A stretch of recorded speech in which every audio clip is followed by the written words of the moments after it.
ഒരുപാട് കാലത്തെ കാത്തിരിപ്പിന് ശേഷം ഗുരുവായൂരപ്പന്റെ അടുത്തേക്ക് ഒരു യാത്രയുണ്ട്.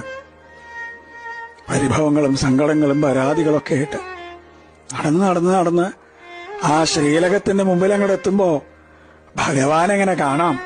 ശംഖും ചക്രവും ഗതയും പങ്കജവുമായിട്ട് ചക്രവർത്തി ഭാവത്തിലുള്ള ഭഗവാന്റെ രൂപം അതങ്ങോട്ട് കാണുമ്പോ കണ്ണ് നിറഞ്ഞൊഴുകും, തൊണ്ടയിടറും, എല്ലാം മറന്നു പോവും. പരിഭവങ്ങളും സങ്കടങ്ങളൊക്കെ.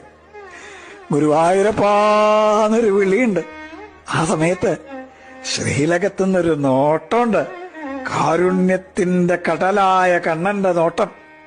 ഞാനില്ലേ കൂടെ എന്ന് പറഞ്ഞിട്ട് ആ കണ്ണനെ ഹൃദയത്തിലേക്ക് നിറയ്ക്കുമ്പോഴേക്കും ദ്വാരപാലകര് നമ്മളെ നിൽക്കിണ്ടാവും. പക്ഷെ ആ കാരുണ്യം നിറഞ്ഞൊരു നോട്ടല്ലേ, അത് മതി നമ്മളെ പരമാനന്ദത്തിൽ ആറാടിക്കാൻ.